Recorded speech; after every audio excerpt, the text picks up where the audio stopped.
Hey guys, welcome to Big Gahunas Fan TV. Today we'll be doing transfer show and we'll be talking about everything Arsenal. And the previous video, if you've seen it, the audio is absolutely terrible. So I've made a few adjustments to the setup and hopefully everything's all good for this video. And I'll make sure it's edited perfectly for you guys at home to watch and enjoy our stuff. So let's get into it. So our last game was Arsenal versus Chelsea. It was 2-2 at Stamford Bridge, and Martinelli, of course, stood out, don't you reckon? He was the standout. I've got a mic today. It looks like I'm doing an interview. Yeah, he was. He was the standout, and he's obviously caught the eye of many big clubs. Big clubs. Even Liverpool are willing to pay big money, but we don't know how much money they keep are. It away. We don't know how much money they are willing to spend, but yeah. I think when you've got a player with that ability, exactly, showing that much promise and scoring goals, he's caught the eye of a lot of clubs, and he is a serious football player. Congratulations to whoever plucked Martinelli from Iguana, the 4th division in Brazilian side, because he's looking like a star player. I just want to put it into perspective, though. We've got to be a little bit careful about putting this kid on a pedestal. He's 18. He's looking the business, but we can apply a little bit too much pressure on some of these kids. Yeah. And I don't want to do it. But all the while he's playing as good as he is, you know, hats off to the kid. And like we said in our video the other day, if half the team were playing with his and Saka's intensity and enthusiasm, we'll be a better side. Well, we actually watched a few videos post our interview, and they were saying the same thing. Like Joe Cole from Chelsea, it was post the Chelsea game, and they were really lauding this kid and talking about how, you know, the rest of the team should be taking inspiration from these young kids. And it's kind of sad that the rest of the team should need to take inspiration from these young kids. But anyway, good on them. Good on the young kids. Yeah. And let's make sure we keep him. Tie him to a decent contract. Sign this kid up. Add a release clause give him some dollars. I mean, he's on 10k a week, 10,000 quid a week. But and we're paying Mesut Ozil 350. What a joke. And Mesut Ozil's the one that's not performing and not putting the effort in. And who's not performing anyway? I suppose you're going on. He was paid on reputation, so. But that's a different topic. That is another topic. Move on. Yeah, let's move on to the next topic. So, also from the media today, we've also had, for the last weeks and for the past weekend, it's also gone on before that. So, Barcelona have had many talks with Aubameyang. There's been hands off Aubameyang, Barcelona. Hands off, exactly. Hands off. But there's reports today saying that Barcelona are looking at someone else. I think his name's Martinez, and they're going to pay him £100 million for him. From, I think it's another Spanish or French league, but it's not Martinez from the Arsenal team, because he's definitely not worth £100 million. Hats off to Martinez. When he's come in the team, he's played well. He has played well. He ain't worth 100 million, I'll give you that. So, but maybe it's good that Barcelona have backed off Aubameyang though, because without him, everyone at Arsenal I do think will be suffering. We do laud Aubameyang because he's the only one scoring goals. But, you know, we've got to give credit to the kids who've come in and, you know, and stepped up. Aubameyang's a, you know, long-term pro, and we expect him to score goals. And he's getting on a bit as well. So he's kind of doing the job we've paid him to. So, you know, lucky we've got him. But again, I don't want to laud him up too much, because he's actually just doing the job we're asking him. Because off the ball, I don't think he does enough. So. He has been doing another topic. In the past few months, he has been working well off the ball. But yeah, like you said, he doesn't work off the ball like Laka does he? I mean, Laka, he might not be scoring goals, but hey, he works his arse off. Yeah, well, Aubameyang, I'm not too sure he has the same intensity, but then maybe we shouldn't expect him to. He's the goal scorer, so yeah. Well, that's another story for another day. But as we've seen, Arsenal are yet to sign a player this January transfer window. But of course, like everyone's seen, we need a defender, of course, and players like Kazawa, Max Aarons, Aubameyang, they're like... Give me Max Aarons. Who's the Norwich kid? That is Max He's Aarons. Max Aarons, yeah. I'm all over it. No, I was thinking of Ake from Bournemouth. Bournemouth. He's a great player as well, and he's not someone like Aubameyang who's going to be super expensive. Don't target these overseas players who don't know our league, never played in our league.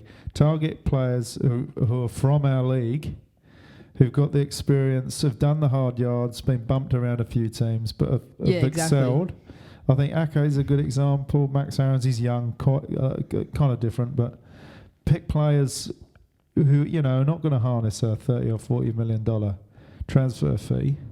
But ones who can do the job, and it's not risking too much as well. Duffy? What's wrong with they're unfashionable, or why aren't we going for it? Who knows? Well, but they're tried and tested in the Premier League. Arsenal have got this thing about targeting the name. They want the name, whereas I think we should be going for the player and with experience within our own league, and then get rid of Mustafi. Yeah, so they're just to name a few defenders that the board and all our scouts are looking at. But one big player, he's not known that much by world football, but Matvienko from Shakhtar Donetsk. Is that how you say it? Well done. 10 out of 10. 10 out of 10. So he's... 10 out of 10, my brother. So he's someone who we've been looking at, and we've had severe talks in the last few days. I've heard from social media, and also... He's a player that's he's not world class expensive, like 60 million or 70 million. Like he's not world class expensive because let's face it, no one's heard of him. He's not like an Aubameyang. Yeah, he's not like a Van Dijk. And he ain't no Van Dijk. Definitely not a Van Dijk. Because he'll be in the Premier League already. Yeah, and also he's going to be if he does make a move to Arsenal, he'll be costing 30 million. At the most we've heard at the moment. So I feel like that will be a good buy, because I reckon when defenders adapt to the Premier League, it doesn't take them too long to adapt, because defending it's just more about intensity, and you just adapt to the intensity pretty quickly. So I think he'll be a good buy for Arsenal. I kind of agree, however... I think we're targeting the wrong player. I think we should be going, unless we can get this kid for nothing. I don't want to be paying 30 million for a bloke I've never heard of. I mean, that's me. I've never heard of him. Obviously, he's heard of in the right circles, in the football circles. But target English-based players, please. Yeah. They don't need to adapt. They're already adapted to the Premier League. They're already tried and tested. They're just moving from one club to the next. That's their test. And let's face it, moving from Bournemouth to Arsenal is not exactly a step down, is it? I mean, they're gonna get their bums wiped for them. They get everything done for them. I mean, it's going to be a pleasure going from Bournemouth to Arsenal. So I don't think they can do anything but excel. Whereas in foreign players, they've got to adapt to the language, the style of play, the speed of play, the aggressiveness, the competition's harder than the league this fellow will be coming from. So but anyway, so let's rant over. Let's carry on to the next topic. So I told him to speed this thing up, but it's me who's slowing it down, so I'm sorry. All right, so Thomas Lemar, obviously we've had talks of him for the past few years, and it's been a big battle with Tottenham. Do we need him? Do we need him? He's not someone we really need. I don't think we need. And we've got many forwards and wingers in our youth team that's coming up, and like Reece Nelson, Eddie Nketiah, just to name a few. So I think buying Thomas Lemar will be a little bit not really needed. And we've also got Pepe and all these other players in our first team at the moment who are really playing well. So I think he will just be buying him for the sake of it. So we don't need to buy him. Don't even look at him. Again, if we get any of these players for nothing, I mean 5 or 10 million, bring them all in. But that's not going to be the case. Yeah. He's going to come with a hefty price tag, and he's not necessary. And I honestly don't believe Arteta will be focused on players like this when he knows it's our defence. Yeah. It's as leaky as a sieve, and he knows our midfield doesn't produce enough goals and attacking options. So that's where he'll be looking. We know our attack's great. We know Lacker's not scoring, but that will come with time. He'll get a goal. He'll get his confidence back. So I don't think we need another attacking player. Where does Lemar play? Left wing? He plays on the wing, so he's a player we definitely don't need. Like I've said, we've got a lot of wingers in our squad, so he's just a player we'll be buying for the sake of it, in my opinion. So, excuse me. On the last topic. You don't have to say that. You can just say it off camera. I'm tired. Yeah. Just for all you overseas viewers, and there'll probably be one or two of you. It's the end of the day in Australia. We're kind of wrapping up, going to bed, whereas you guys will be, having afternoon tea and or morning tea. That's why we're uploading this time of the day. So you guys can wake up. We get in early. You can watch our rubbish and then go on and watch the other rubbish. So. Yeah. So. Last topic of the day, let's go with Danny Ceballos. So he's been injured he was injured in November, and he's been out since he got back about a few weeks ago. Injured in November, yeah. And we've just not played him for the past 4 games at all, even off the bench. So Arteta must not be thinking he's not a person needed for our squad at the moment for going forward. So.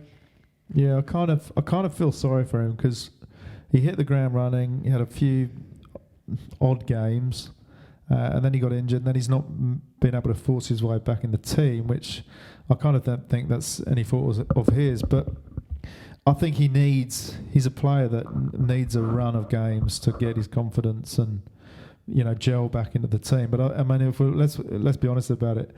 I think it's too little, too late. Have we had a consistent team used throughout the season thus far? There's been lots of chopping and changing with Emery picking one. That's what Arteta's, I think, is trying to do, because in the last few games he's been picking a more he's been similar picking team. A stable team, yeah, and that's going to be difficult for Ceballos to break back into. But hey, look, it only takes an injury, and let's face it, I'd be giving Ceballos a go over Mesut because he ain't doing anything. So.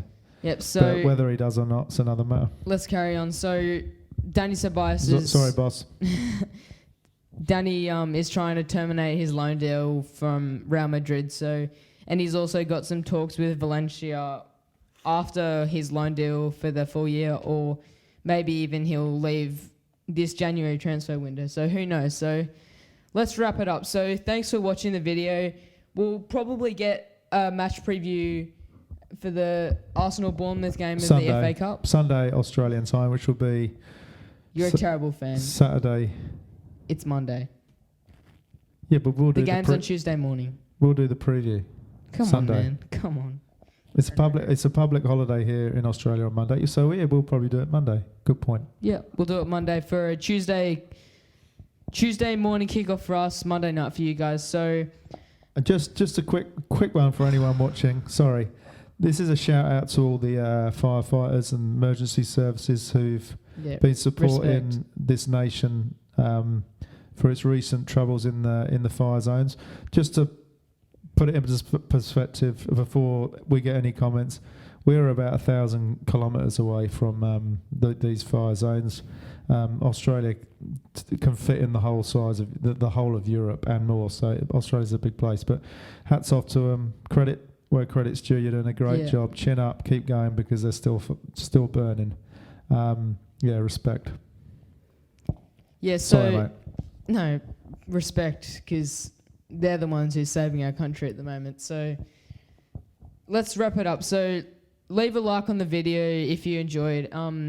Leave a comment and leave anything in the comment section that you want us to talk about. No haters though, please. This is a no haters. This is a positive cast. Get please. out of here. Get out of here. Just don't talk. Just don't talk. All right. let's finish. Make sure you leave a subscribe and turn the notification bells on, and Come on, you Arsenal. Yeah, go you Gahunas. This has been Big Gahunas Fan TV. Big Gahunas Fan TV, Down Under, out.